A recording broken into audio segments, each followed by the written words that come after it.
Just a reminder, you can catch me recording this podcast live on AMP. AMP is a new live radio app that lets you call in and chat with me in person while recording. Get the app on Apple's App Store and make sure you follow me at John Middlekauff to get notified when I go live. What is going on, everybody? John Middlekauff, 3 and Out podcast, Mailbag edition. Make sure you subscribe wherever you listen to your podcast, Apple, Spotify. You guys know the drill. As well as if you're watching this on YouTube, smash that like button, subscribe to the page, leave a comment, share it with your friends. Easiest way to get on the mailbag, fire into my direct messages. At John Middlekauff is the Instagram. DMs wide open. Fire in. Get your question answered here on the show.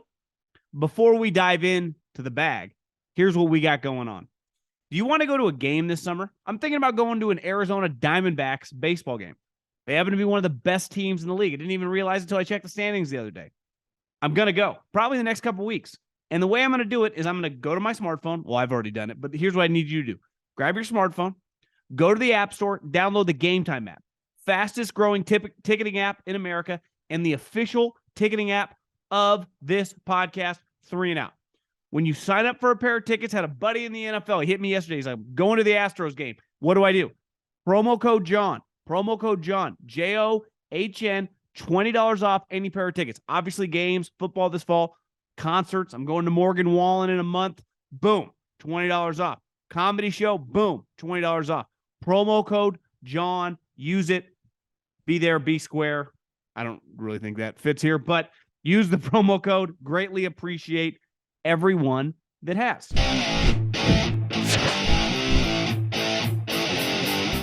Let's start with JP on the mailbag.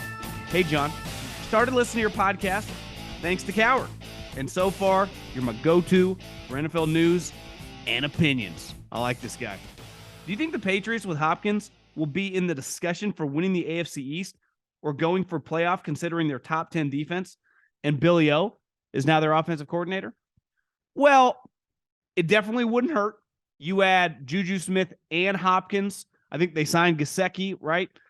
We know they can run the ball. I think they would 100% be in the mix for a wild card. Hard for me to pick them to win the division. I think I'm going to end up going with the Jets. I think most people are going to pick the Bills. I talked to Colin. He's taking the Dolphins. So talent-wise, the division, let's say they do add Hopkins, which I'm still a little leery of. You know, is Belichick going to give him $10 million, let alone 15 that he wants with Odell Beckham? Now, does he ultimately end up getting that? Probably not. But the point is, he's not going to get nothing. I don't think it's a crazy spot to go. It's just going to be hard because 4 teams in the division are not going to make it. The AFC is really, really good. But yeah, if they maximize their offense, if their defense and special teams maintains that level of play, I mean, their special teams had some low moments last year, but you know what I mean. They could get to 9-8, 10-7. And is that good enough to get to the 7th seed in the AFC? Maybe. I don't think they could win the division. I don't even think their best case scenario, even if they signed Hopkins and their defense was like top 5, I just don't think their offense would be good enough. And I just don't know if they're dynamic enough. Even with their defense, it's a solid defense, but is it like the 49ers last year? I mean, are they going to have a 15-sack guy? Are they going to have a guy with I don't know. I don't necessarily see them being dynamic enough to win that division, probably 13 wins. To me, if they maximize everything and they win 10 and they go 10-7, kind of like they did a couple years ago in like the 7th seed, that'd be very, very successful, I think. I haven't even thought about it. I probably, as we sit today, I'm probably not going to pick him to make the playoffs, which is crazy. And I'm not some Belichick hater, even though I told Colin, listen, he's a little negative for my taste when things are going poorly. One thing, if you're going to rip my ass, make me take pay cuts, and we're winning AFC East titles, we're in the conference championship game, we're in the Super Bowl, I'm playing with Tom Brady, listen, I'll take it. And most guys did. But Mac Jones, Matt Patricia, that ain't going to fly. Big fan of the pod. One thing that is frustrating is when people, especially experts, talk about football contracts like they are baseball contracts. As you know, it's not all guaranteed, so the AAV is misleading. Now, I'm a Giants fan, but I am not the biggest Daniel Jones fan. However, I do think they both met in the middle for that contract. It's essentially a 2-year deal. They got a low cap number, 21 this season, but they have to pay $45 million in 24, which I do think is too high of a cap number for the team to be successful with his talent. Agree. I haven't even looked at his contract details. If his cap hit is $45 million, meaning let's say the cap is 200, I'll just pick a number, $35 million, there is not a snowball's chance in hell that Daniel Jones' number is going to be 45. They will either extend him, mess with that contract, they'll do something. But I'm with you. 45 is way too high. That's too high if you got Mahomes. It's hard to build a team that way. But if worse comes to worst, they can move off of him after that. Sure, they have a decent amount of dead cap in the third year of the deal, but it's manageable. Rams had to pay some of Goff's deal while paying Stafford. Jets are paying Zach Wilson $10 million to be a backup.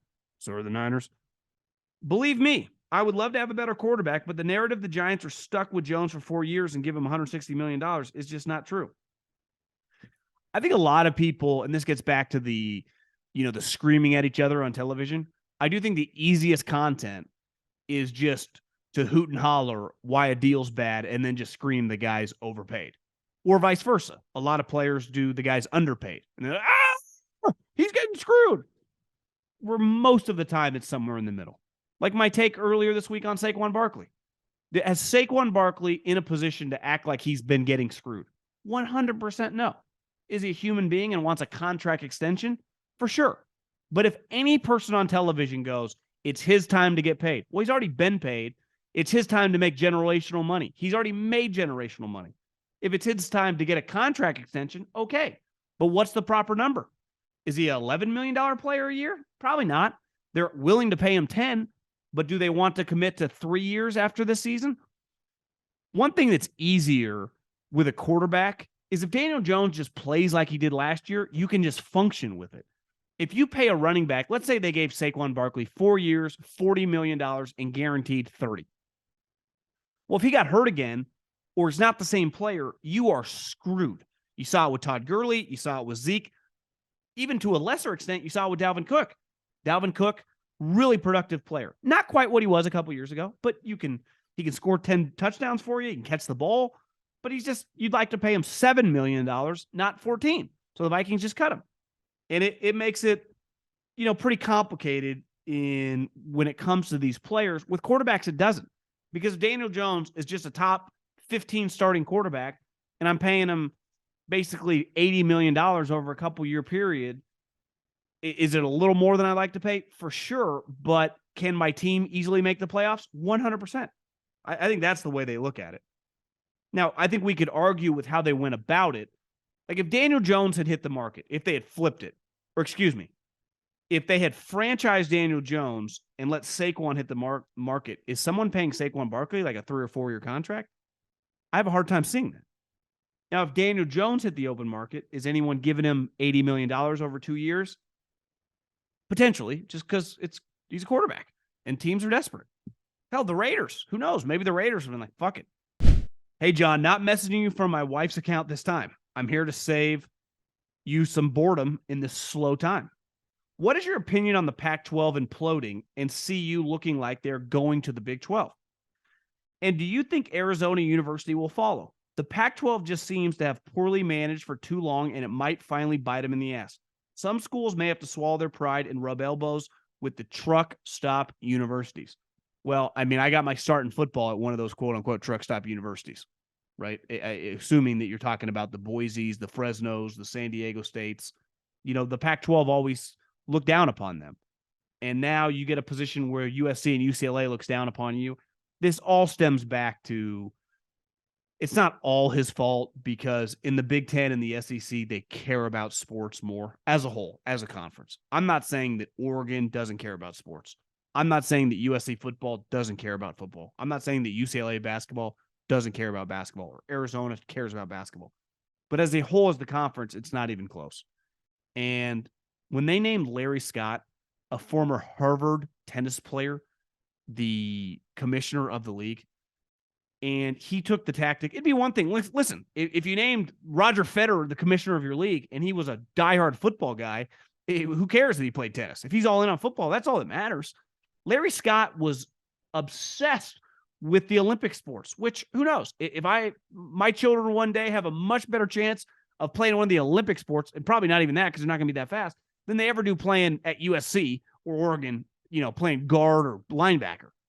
But it's just basic economics.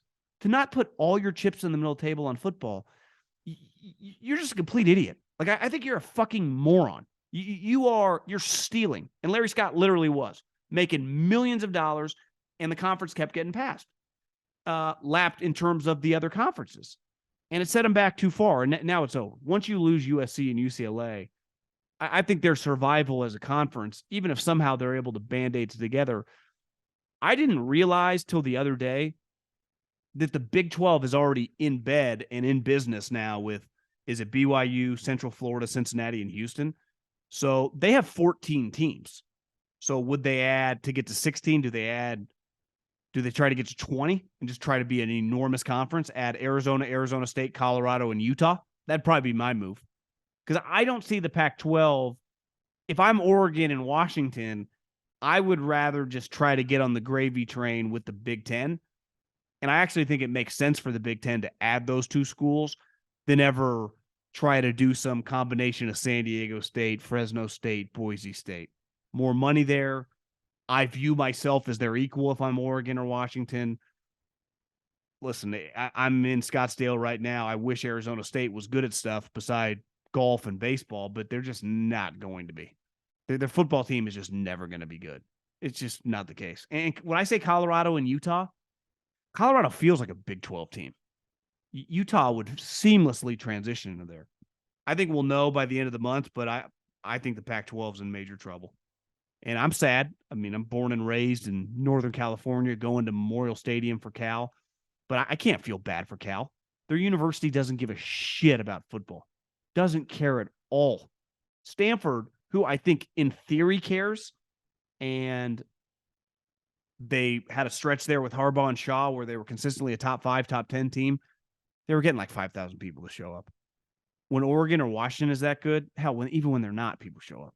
So I think that Oregon, Washington now feel like outliers as a conference.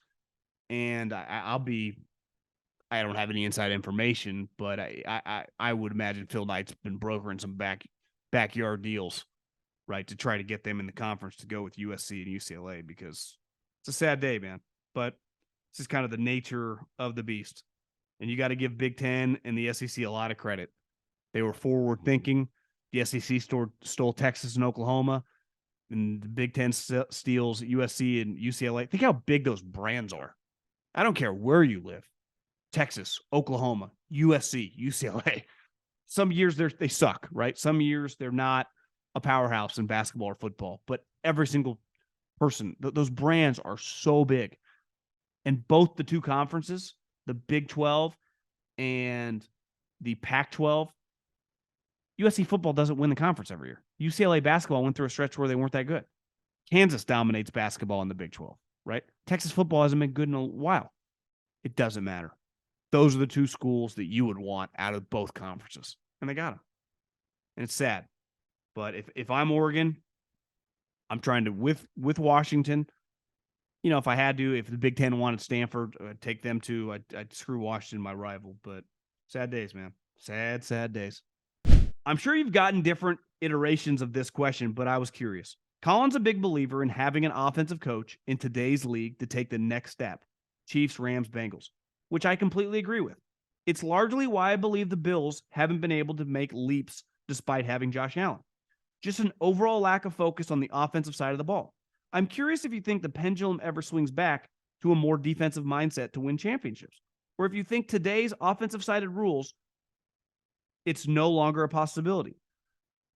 Well, you have to have a defense to win a championship. Look at the best teams in the NFL last year. Look at like the final 6. Cowboys, really good defense. Eagles, knocked Purdy out. 49ers, awesome defense. Think how good the Chiefs' defense was down the stretch of the season and in the playoffs. The Bengals, awesome defense. Part of the reason the Bills kind of got worked, like what happened to their defense? It is, you can have an offensive coach like Kyle Shanahan, Andy Reid, Nick Sirianni. You have to put premium on buying defensive players, drafting defensive players, and coaching defense. Ultimately, the Eagles lost the Super Bowl because their defensive breakdowns, right? Their defense talent was easily good enough. Good players at every position. They blew some coverages in the red zone. Andy took advantage of them. Mahomes, easy touchdowns. That was the difference in the game. So as much as we all like offense, and I love offense, I love quarterbacks. Former guard in the wing T back in 2002. But that was a joke. It was a joke because I did play in the wing T, but you wouldn't, if you walked by me, you wouldn't think I played high school guard. But I did. Quick feet, not really. You got to have a good defense. Now, are we ever going to see LOB or the Ravens of 01 or the 85 Bears? Like, those days are over. But I have a hard time thinking that some team, like the number one offense and an average defense, is winning. That's just not going to happen. At what point does the title of Pro Bowler completely lose its value? Because for me, Tyler Huntley was the nail in the coffin. The Pro Bowl, with the amount, I feel like when I was a kid in the 90s, if you made the Pro Bowl, it was like, oh, Emmitt Smith, Troy Aikman, Deion Sanders, Reggie White, like the top players that made the Pro Bowl that were not in the Super Bowl. Brett Favre played in the Pro Bowl. Ray Lewis, you name it. Jonathan Ogden. Now you look up, you're like, wait, this is Tyler Huntley versus Derek Carr, because everyone drops out. And I think this is a reflection of, one, money. If I'm a 6-time Pro Bowler and I'm making $20 million a year and my team just lost in the second round of the playoffs, I'll take my family on vacation. I don't give a shit about going to Vegas and screwing around for a couple days. Maybe I do, and maybe I'll go. But a lot of guys clearly do not. So I think it's a combination of these guys are so rich, and the richer you get, the less inclined you are to do something you don't want to do. And a big reason they don't want to do it, the game's a joke. The game, it hasn't mattered in years, and now they played flag football last year. So I would say now. I've always thought all pros matter. I would got into an argument. I said last podcast that Aaron Rodgers was in a different universe than Drew Brees. And clearly a Saints fan. Maybe Drew Brees' brother. Hell, maybe Drew Brees on a burner account slid into my DMs and was mad. He's like, that is so stupid. You are way off on this one. He's like, Drew Brees finished second in the MVP to Rodgers in 11. Check his stats, check his numbers. Here's my take on it. I no slight of Drew Brees. Drew Brees is a Hall of Fame level player. If I pulled every NFL coach in the history of the NFL, Sean Payton included, and every general manager in the history of the league, and gave them a chance to go, would you rather have Aaron Rodgers in their prime or Drew Brees in their prime? Both Hall of Famers. I think Aaron Rodgers would be 100% the selection. So if that is the way, like, we're nitpicking the best, right? The best of the best. Like, I can compare Tiger Woods, Ernie Els, great player, won like 6 majors. Like, Tiger's in a different universe than Ernie Els. That's not Ernie Els, an all-time great golfer, all-time great. Like Drew Brees, all-time great. I understand that Aaron only has the one Super Bowl, and Drew, they have the same amount of Super Bowls. But I just don't see how anyone objectively thinks that they are similar players. It's like, well, Aaron's more talented. Yeah, Aaron's a better player. He just is. I mean, I don't know how else to say it. We'll end on this because I think this brings the two of them in as well. I heard a podcast question about the difference between Sean Payton and Mike McCarthy. I think the big difference is the organizations that McCarthy was with and Payton taking over traditionally horrendous organization in the Saints and making them into consistent winners. A lot of guys have won in Green Bay and Dallas.